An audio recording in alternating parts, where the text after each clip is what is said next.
Okay. Income from salary പറയുമ്പോൾ നമുക്ക് അലവൻസസിന് ശേഷം ഓർക്കുക, നമ്മൾ ഇൻകം ഫ്രം സാലറിയുടെ കമ്പോണൻസ് ഓരോന്നായിട്ട് നോക്കിക്കൊണ്ടിരിക്കുകയാണ്. നമ്മൾ അലവൻസ് എന്താണ്, അതിൽ എത്ര ടൈപ്പ് ഉണ്ട്, കാര്യങ്ങളൊക്കെ നോക്കി. ഇനി ഇൻകം ഫ്രം സാലറിക്കകത്ത് അലവൻസ് കഴിഞ്ഞാൽ തൊട്ടടുത്ത് പറയുന്നൊരു സാധനമാണ് പെർക്വിസൈറ്റ്സ് എന്ന് പറയുന്നത്. എന്താണ് ഈ പെർക്വിസൈറ്റ്സ്?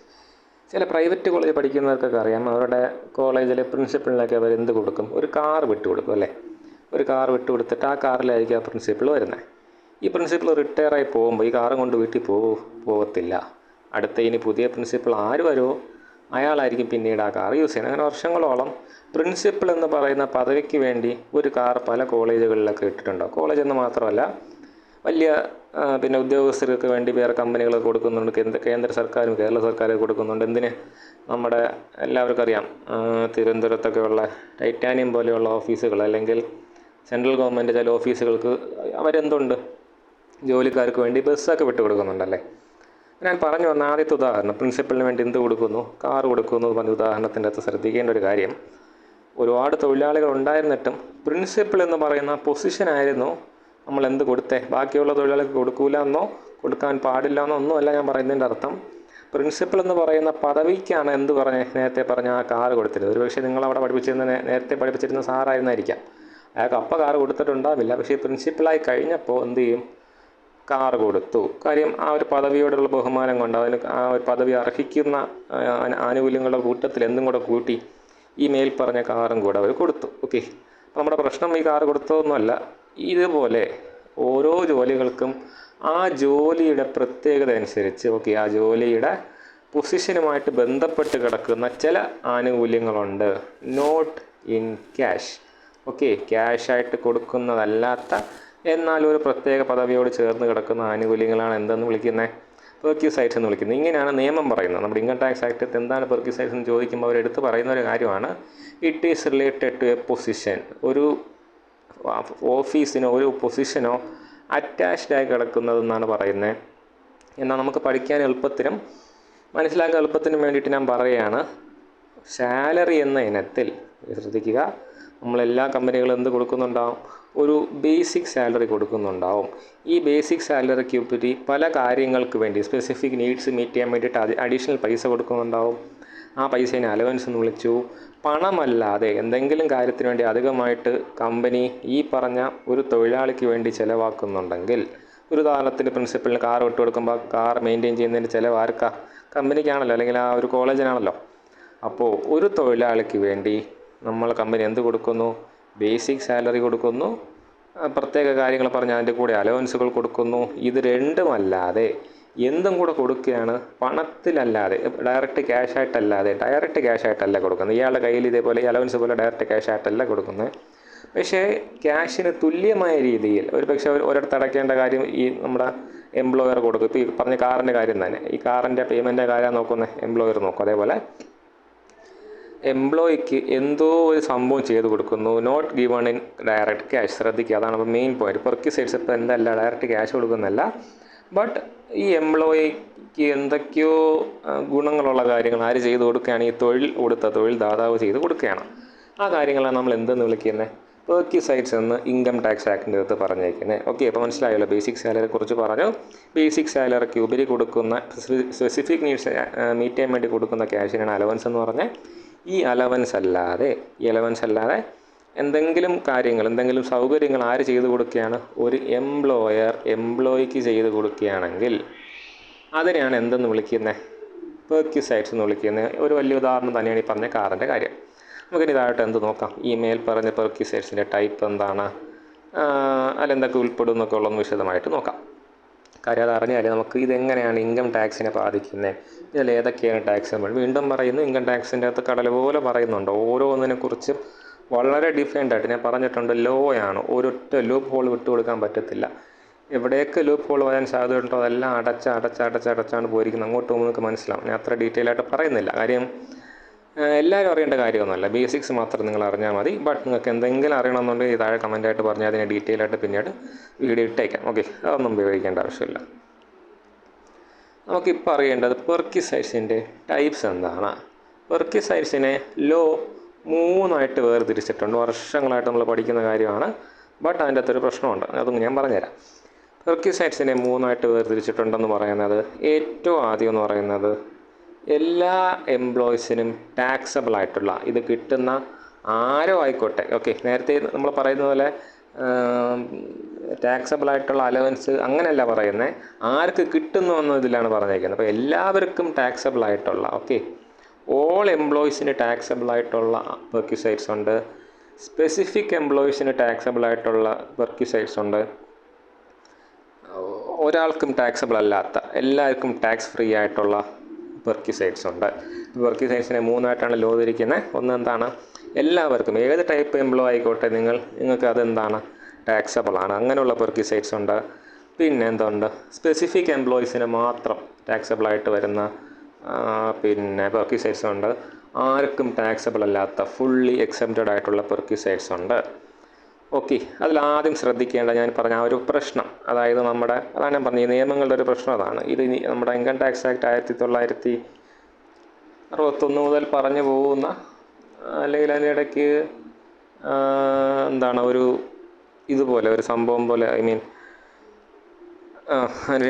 ഇടയ്ക്ക് പല അമെൻമെൻറ്റുകൾ വന്നു പോയെങ്കിൽ പോലും ചില കാര്യങ്ങൾ അങ്ങനെ കിടപ്പുണ്ട്. നമ്മൾ വർഷങ്ങളായിട്ട് പഠിക്കുന്നുണ്ട്, വരും കാലങ്ങളിൽ അതൊക്കെ എടുത്ത് മാറ്റുമായിരിക്കാം. നമ്മൾ പറഞ്ഞു വന്നത് ഇതാണ്, സ്പെസിഫിക് എംപ്ലോയി. അപ്പം ഞാൻ പറഞ്ഞല്ലോ, ലോ ആണ്, വളരെ ഡീറ്റെയിൽഡ് ആയിട്ട് അവിടെ ഡെഫിനിഷൻ ഉണ്ട് എന്താണ് സ്പെസിഫിക് എംപ്ലോയി എന്ന് പറയുന്നത്.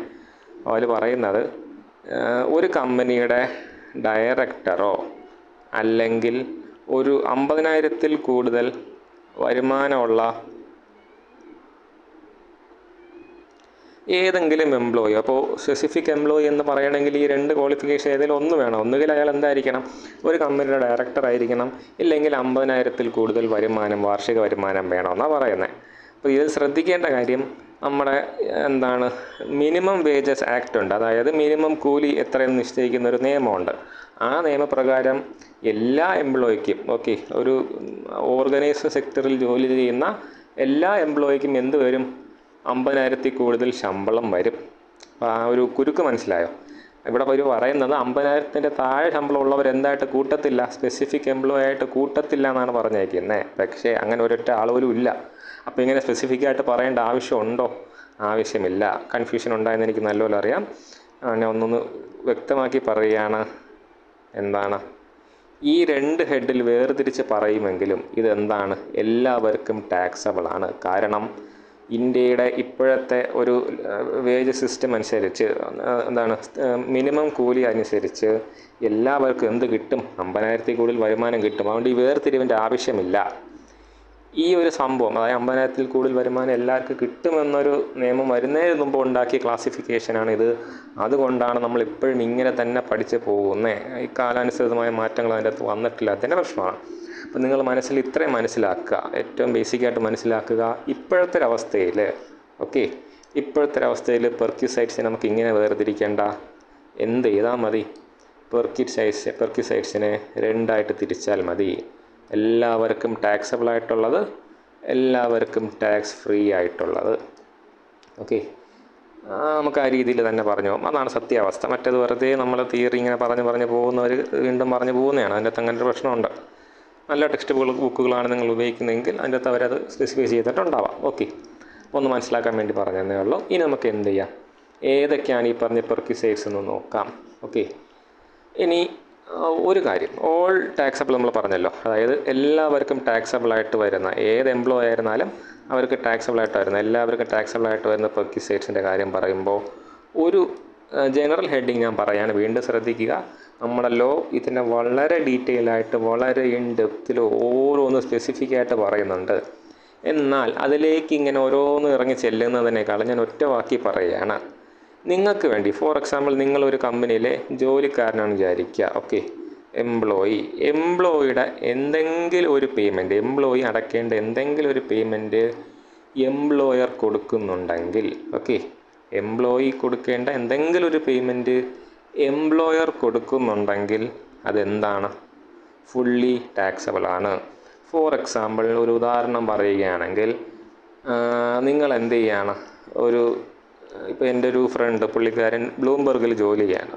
ഓക്കെ, പുള്ളിക്ക് ബ്ലൂംബർഗ് എന്ത് ചെയ്തിട്ടുണ്ട്, ഒരു ക്രെഡിറ്റ് കാർഡ് കൊടുത്തിട്ടുണ്ട്. ആ ക്രെഡിറ്റ് കാർഡിൻ്റെ ബില്ല് പുള്ളിക്ക് എന്ത് വേണമെങ്കിലും, എവിടെ പോയി എന്ത് വേണമെങ്കിലും ചെയ്യാം, അല്ല, അതിന് കമ്പനി എന്തൊക്കെയോ റെസ്ട്രിക്ഷൻ പറയുന്നുണ്ട്, വാട്ടർ മേ ബി. ആ ക്രെഡിറ്റ് കാർഡിൻ്റെ ബില്ല് ആരാ അടയ്ക്കുന്നത്? നമ്മുടെ ആരാണ്? കമ്പനിയാണ് അടയ്ക്കുന്നത്. മനസ്സിലായോ? ബ്ലൂംബർഗ് എന്ന് പറയുന്ന ആ കമ്പനിയാണ് എന്തടയ്ക്കുന്നത്? ആ ക്രെഡിറ്റ് കാർഡിൻ്റെ ബില്ല് അടയ്ക്കുന്നത്. സോ എംപ്ലോയി മീറ്റ് ചെയ്യേണ്ടിയിരുന്ന ഒരു എക്സ്പെൻസ് ആര് മീറ്റ് ചെയ്തു? എംപ്ലോയർ മീറ്റ് ചെയ്തു.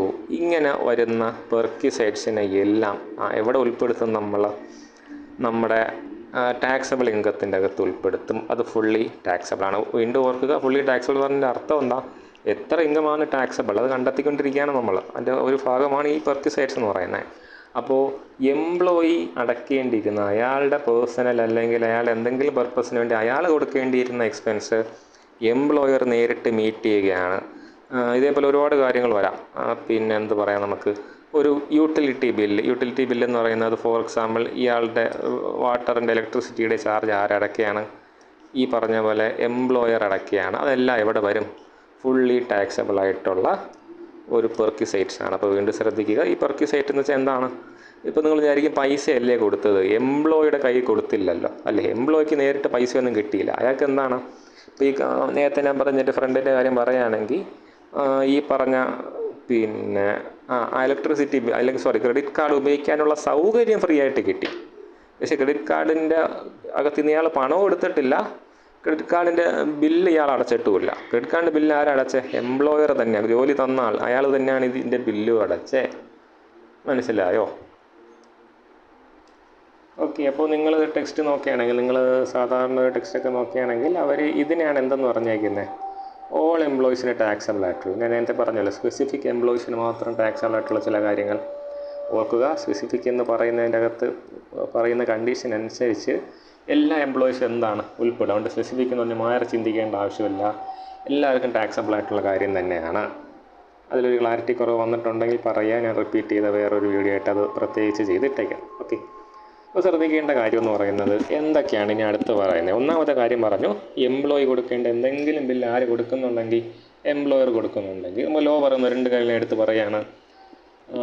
ഇപ്പോൾ ക്ലബിൻ്റെയോ ഹോട്ടലിൻ്റെയോ ബില്ല് കൊടുക്കുക, എംപ്ലോയി അടയ്ക്കേണ്ട ലോൺ എംപ്ലോയർ അടച്ചു കൊടുക്കുക, എംപ്ലോയറിൻ്റെ മക്കളുടെ പഠിത്തത്തിന് വേണ്ടിയിട്ട് എംപ്ലോയിയുടെ മക്കളുടെ പഠിത്തത്തിന് വേണ്ടി എംപ്ലോയർ പണം ചെലവാക്കുക, അങ്ങനെയുള്ള കാര്യങ്ങളൊക്കെ.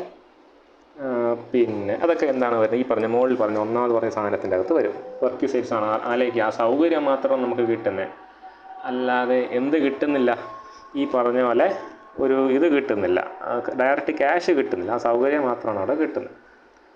ഓക്കെ. അപ്പോൾ അതാണ് ഞാൻ ആദ്യം പറഞ്ഞ ഒരു ടൈപ്പ് ഓഫ് പെർക്വിസൈറ്റ്സ്. ഇനി രണ്ടാമത് നോക്കേണ്ടത് എന്താണെന്നറിയോ? റെസിഡൻസ് കൊടുക്കുന്നു. ശ്രദ്ധിക്കുക. ഇപ്പോൾ നിങ്ങൾ HRA എന്ന് പറയുന്ന സാധനമായിട്ടൊന്ന് തട്ടിക്കുഴിച്ച് ചിന്തിച്ചേക്കാം, കൂട്ടിക്കുഴക്കരുത്, അത് രണ്ടും ഒന്നല്ല. HRAക്കകത്ത് എന്തായിരുന്നു? ഒരാൾ ഒരിടത്ത് താമസിക്കാൻ ജോലി കിട്ടി പോകുമ്പോൾ അയാൾക്ക് താമസിക്കാൻ വേണ്ടിയിട്ട് എന്ത് കൊടുക്കുന്നു? വാടകയ്ക്ക് വീടെടുത്ത് താമസിക്കാൻ വേണ്ടിയിട്ട് ഒരു എമൗണ്ട് കൈ കൊടുക്കുന്നു, അല്ലേ? ശമ്പളത്തിൻ്റെ കൂടെ നീ ഇത്ര രൂപയും കൂടെ വച്ചോ, നിനക്ക് വീട് വാടകയ്ക്ക് എടുക്കേണ്ടി വന്നാലോ എന്നും പറഞ്ഞിട്ട് ഒരു അലവൻസ് പണമായിട്ട് കൈ കൊടുക്കുന്നു. ഈ പറഞ്ഞ സിറ്റുവേഷൻ എന്തല്ല? പണമായിട്ട് കൈ കൊടുക്കുന്നതല്ല. തൊഴിലാളിക്ക് താമസിക്കാൻ തൊഴിൽദാതാവ് ഒരു സ്ഥലം കൊടുക്കുന്നു. He's giving a place for residence. അല്ലാതെ എന്തല്ല? He's not paying. ഡയറക്റ്റ് ഈ എംപ്ലോയിയുടെ കയ്യിൽ ഒരു പൈസ കൊടുത്തിട്ട് നീ എവിടെയെങ്കിലും പോയി വാടകയ്ക്ക് വീട് താമസിച്ചോ എന്ന് പറയുകയല്ല. നേരെ മറിച്ച് എന്താ ചെയ്തു കൊടുക്കുന്നത്? താമസിക്കാൻ ഒരു സൗകര്യം ഒരുക്കി കൊടുക്കുന്നു. അതൊരു പക്ഷേ എംപ്ലോയറുടെ സ്വന്തം ബിൽഡിംഗ് ആവാം, വാടകയ്ക്ക് എടുത്തതോ ലീസിനെടുത്തതോ, അങ്ങനെ എന്തോ ആവാം. എന്താണെന്നൊന്നും പറയുന്നില്ല. ഇയാൾക്ക് കയ്യിൽ ശമ്പളത്തിൻ്റെ കൂടെ ഒരു പണം കൊടുക്കാതെ എന്ത് കൊടുക്കുകയാണ്? താമസിക്കാൻ ഒരു സൗകര്യം ഒരുക്കി കൊടുത്താൽ അതെന്താണ്? ഓൾ എംപ്ലോയീസിന് ടാക്സബിൾ ആണ്. വീണ്ടും പറയുന്നു, ഓൾ എംപ്ലോയീസിന് ടാക്സബിൾ എന്നേ പറയുന്നുള്ളൂ. എന്തല്ല? ഫുള്ളി ടാക്സബിൾ അല്ല. ആ റെസിഡൻസിന് വേണ്ടി ചിലവാകുന്ന എല്ലാ തുകയും ടാക്സബിൾ ആവണം എന്നില്ല. ഓക്കെ. നമ്മൾ നേരത്തെ പഠിച്ച അലവൻസിനെ വേർതിരിച്ചപ്പോൾ എങ്ങനെയായിരുന്നു? Fully taxable, partly taxable, not taxable ആയിരുന്നു. ഇവിടെ അങ്ങനെയല്ല പറയുന്നത്. എല്ലാവർക്കും ടാക്സബിൾ ആയിട്ടുള്ളതും ആർക്കും ടാക്സബിൾ അല്ലാത്തതും. അതാണ് മെയിൻ ഹെഡിങ്. ശ്രദ്ധിക്കുക, കൺഫ്യൂഷനൊക്കെ വരാൻ ഒരുപാട് സാധ്യതയുണ്ട്. റിപ്പീറ്റ് ചെയ്ത് കേട്ടാൽ കാര്യം മനസ്സിലാവും. ഓക്കെ. ഇനി നമ്മൾ ശ്രദ്ധിക്കേണ്ടത് എന്താണ്? മൂന്നാമത്തത്. അപ്പം നമ്മൾ ആദ്യത്തെ ഒരു 2 കാര്യം, എല്ലാവർക്കും ടാക്സബിൾ ആയിട്ടുള്ള പെർക്വിസൈറ്റ്സ് എന്താണെന്ന് പറഞ്ഞു. ശ്രദ്ധിക്കുക, എന്താണ് പെർക്വിസൈറ്റ്സും അലവൻസും തമ്മിൽ വ്യത്യാസം? അലവൻസ് നേരിട്ട് പണമായിട്ട് കൊടുക്കുന്നു. പെർക്വിസൈറ്റ്സ് പണം കൊടുക്കുന്നില്ല, ബട്ട് ആ പണത്തിൻ്റെ ഒരു ഗുണം, അതിൻ്റെ ഒരു ബെനിഫിറ്റ് ആർക്ക് കിട്ടുന്നു? എംപ്ലോയിക്ക് കിട്ടുന്നു. രണ്ടാമത് പറഞ്ഞായിരുന്നു എന്തെന്ന് പറയുന്നത്, റെസിഡൻസ്. മൂന്നാമത് പറഞ്ഞതാണ് നമ്മൾ ആദ്യം പറഞ്ഞു തുടങ്ങിയ എക്സാമ്പിൾ, കാറിൻ്റെ കാര്യം. നിങ്ങൾ വിചാരിക്കും ഒരു കാറ് വിട്ടുകൊടുക്കുന്ന ഒരു വലിയ കാര്യമാണെന്ന് വിചാരിക്കും. പക്ഷേ കാറിൻ്റെ വാല്യുവേഷനിലേക്ക് ഇറങ്ങി ചെല്ലുമ്പോൾ കാർ എത്ര CC പിന്നെ കപ്പാസിറ്റി ഉള്ള കാറാണ്, കാറിന് ഡ്രൈവർ ഉണ്ടായിരുന്നോ, വാങ്ങിച്ചതാണോ, പെട്രോൾ ആരടിച്ചു, എത്ര കാലം കൈവച്ചു, അങ്ങനെ ഒരുപാട് കാര്യങ്ങൾ എൻ്റെ അകത്ത് നോക്കും. ഒരു വൻവെച്ച പരിപാടിയാണ്. ഇപ്പോഴേക്കായിട്ട് പേടിക്കേണ്ട, അതിൻ്റെ വാല്യുവേഷനിലേക്ക് നമുക്ക് പോവാം. തുടക്കം ഞാൻ ഒന്ന് പറഞ്ഞതേ ഉള്ളൂ. അപ്പോൾ എന്താണ്, ഒരു കാറ് നമ്മുടെ എംപ്ലോയിക്ക് വിട്ട് കൊടുക്കുന്നുണ്ടെങ്കിൽ, അതായത് തൊഴിൽദാതാവ് തൊഴിലാളിക്ക് എന്ത് കാര്യത്തിനോ, പേഴ്സണൽ യൂസിനോ അല്ലെങ്കിൽ ഒഫീഷ്യൽ യൂസിനോ അല്ലെങ്കിൽ രണ്ടിനും കൂടെ ആയിട്ട് ഒരു കാറ് വിട്ട് കൊടുക്കുന്നുണ്ടെങ്കിൽ അതുമായിട്ട് ബന്ധപ്പെട്ട് വരുന്ന അതിനെങ്ങനെ നമ്മളെങ്ങനെ കണക്കൂട്ടും നമുക്ക് പിന്നീട് പറയാം. അപ്പോൾ ആ കാർ വിട്ട് കൊടുക്കുന്നുണ്ടെങ്കിൽ അത് എന്താണ്, ഫുള്ളി ടാക്സബിൾ ആണ്. ഫുള്ളി ടാക്സബിൾ എന്നല്ല, എല്ലാവർക്കും അത് ടാക്സബിൾ ആയിട്ടുള്ള കാര്യമാണ്. അവിടെയും എല്ലാ തുകയും ടാക്സ് അടയ്ക്കണം എന്നൊന്നും നമുക്ക് പറയാൻ പറ്റത്തില്ല. അതിൻ്റെ അകത്ത് ഒരുപാട് കാര്യങ്ങളുണ്ട്. പിന്നെ എന്തെങ്കിലുമൊക്കെ യൂട്ടിലിറ്റി കൊടുക്കുമ്പോഴെന്ന് പറയുമ്പോൾ നിങ്ങൾ ആദ്യത്തതും ഇത് ഒന്നല്ലേ എന്ന് വിചാരിക്കും. ശ്രദ്ധിക്കുക, ആദ്യം പറഞ്ഞ എന്തായിരുന്നു, ഫോർ എക്സാമ്പിൾ ഞാൻ പറഞ്ഞത്, നമ്മുടെ എംപ്ലോയിക്ക് വരുന്ന ഒരു കറണ്ട് ബില്ല് അല്ലെങ്കിൽ വെള്ളത്തിൻ്റെ ബില്ല് ആരടച്ചു കൊടുക്കുന്നു? എംപ്ലോയർ അടച്ചു കൊടുക്കുന്നതാണ് ആദ്യം പറഞ്ഞ കേസ്. ഇവിടെ അങ്ങനെയല്ല. എന്താണ്, ഈ യൂട്ടിലിറ്റി എടുത്ത് കൊടുക്കുന്നത് ആരാണ്? നമ്മുടെ എംപ്ലോയറാണ്, അല്ലേ? ഫോർ എക്സാമ്പിൾ, ഒരു KCB ജീവനക്കാരൻ്റെ വീട്ടിൽ ഫ്രീ കണക്ഷൻ കൊടുക്കുന്നു. അവിടെ ഇലക്ട്രിസിറ്റിയുടെ യൂട്ടിലിറ്റി ആരാ നേടിക്കൊടുത്തത്? എംപ്ലോയറാണ്. ഓക്കെ, എംപ്ലോയിക്ക് നേടിക്കൊടുത്തു. അങ്ങനെ എന്തെങ്കിലും ഒരു യൂട്ടിലിറ്റി നേടിക്കൊടുക്കുന്നുണ്ടെങ്കിൽ അതൊക്കെ എന്താണ്, എല്ലാവർക്കും ടാക്സബിൾ ആയിട്ടുള്ള പെർക്വിസൈറ്റാണ്. ഇനി അടുത്ത പറയേണ്ട ഒരു ടൈപ്പാണ് എഡ്യൂക്കേഷന് വേണ്ടിയിട്ടുള്ള. ഓക്കെ, അതായത് നമ്മുടെ ജോലിക്കാരൻ്റെ മക്കൾക്ക് പഠിക്കാൻ വേണ്ടിയിട്ട് നേരത്തെ നമ്മൾ അലവൻസിനകത്ത് എഡ്യൂക്കേഷൻ അലവൻസ് പറഞ്ഞിട്ടുണ്ടായിരുന്നു. അത് വളരെ സ്പെസിഫിക് ആയിട്ട് ഹോസ്റ്റൽ എടുക്കുന്നുണ്ടെങ്കിൽ ഇത്ര, ഇത് മാത്രമാണെങ്കിൽ ഇത്ര എന്നൊക്കെ പറഞ്ഞിട്ടുണ്ടായിരുന്നു. അതുപോലെ ഇവിടെ പറയുന്നുണ്ട്. ബട്ട് ശ്രദ്ധിക്കുക, ഇതെന്തല്ല, കയ്യിൽ പണം കൊടുക്കുന്ന ഏർപ്പാടല്ല. നിൻ്റെ മക്കൾക്ക് പഠിക്കാൻ ഇത്ര എൻ്റെ കയ്യിൽ ഇരിക്കട്ടെ എന്ന് പറഞ്ഞ് കൊടുക്കുന്നതല്ല. നേരെ മറിച്ച് പഠിക്കാനുള്ള സൗകര്യം ഒരുക്കി കൊടുക്കുന്നു. ഫോർ എക്സാമ്പിൾ, ഒരു സ്കൂളിലെ തൊഴിലാളികൾക്കെല്ലാം അവരുടെ മക്കൾക്ക് വേണമെങ്കിൽ ഫ്രീ ആയിട്ട് അവിടെ പഠിക്കാമെന്നും പറഞ്ഞുകൊണ്ട് ഒരു സൗകര്യം ഒരുക്കി കൊടുക്കുന്നു. നമ്മുടെ ടാറ്റ കമ്പനിക്കാർക്ക് സ്കൂളുണ്ട്. ടാറ്റ കമ്പനിയുടെ തൊഴിലാളികളുടെ മക്കളൊക്കെ എവിടെയാണ് പഠിക്കുന്നത്? ആ സ്കൂളിൽ തന്നെയാണ് പഠിക്കുന്നത്. അങ്ങനെ വെച്ചാൽ എല്ലാവരും അങ്ങനെ പഠിക്കുന്നതല്ല, അങ്ങനെ ഒരു സൗകര്യമുണ്ട്. അങ്ങനെ ഒരു സൗകര്യം ഒരുക്കി കൊടുക്കുന്ന പരിപാടിയാണ് ഇവിടെ എന്ത് പറഞ്ഞ് പെർക്വിസൈറ്റായിട്ട് എഡ്യൂക്കേഷൻ്റെ കാര്യം പറയുന്നത്. അതും എല്ലാവർക്കും ടാക്സബിൾ ആണ്. പക്ഷെ അത് എങ്ങനെ, എവിടെ എന്നൊക്കെ ഉള്ളത് സ്പെസിഫിക് ആയിട്ട് പറയുന്നുണ്ട്.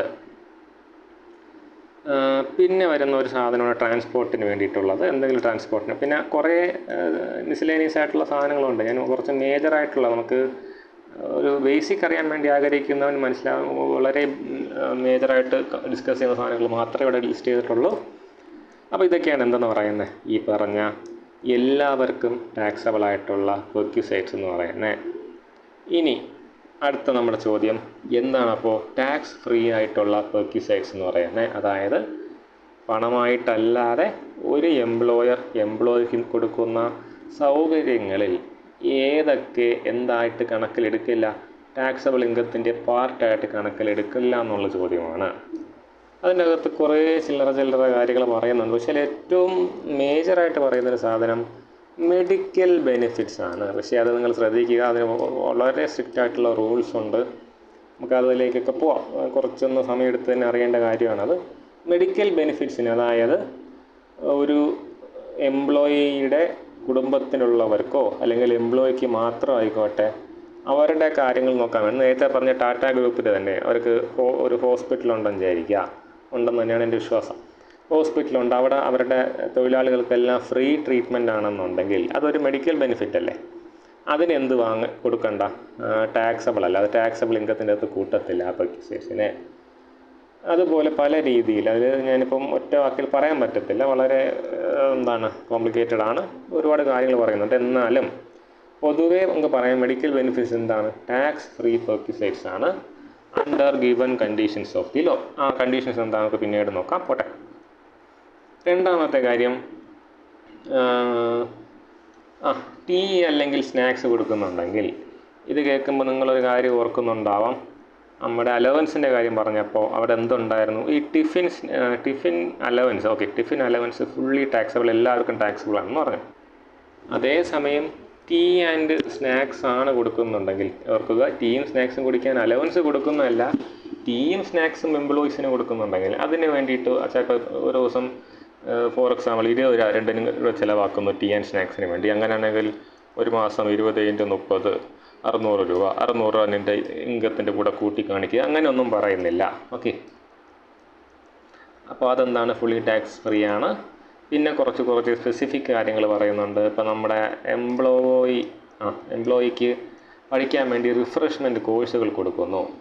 നമ്മുടെ ടീച്ചേഴ്സിനൊക്കെ ഇടയ്ക്കിടയ്ക്ക് നമ്മുടെ കേരള യൂണിവേഴ്സിറ്റിയിലൊക്കെ പഠിക്കുന്ന, ഫോർ എക്സാമ്പിൾ ഇപ്പോൾ 4 വർഷ ബിരുദം വന്നല്ലോ, അപ്പോൾ അവർക്ക് എന്ത് കൊടുത്തു, ഒരു റിഫ്രഷ്മെൻറ്റ് കോഴ്സ് കൊടുത്തു. കാര്യം അവർക്ക് അറിയണം എന്താണ് ഈ 4 വർഷ ബിരുദം, എന്തൊക്കെയാണ് അതിൻ്റെ കോംപ്ലിക്കേഷൻസ്, എന്തൊക്കെ ഇവർ അറിയണം എന്നുള്ളതൊക്കെ അറിയാൻ വേണ്ടിയിട്ടൊരു കോഴ്സ് കൊടുത്തു.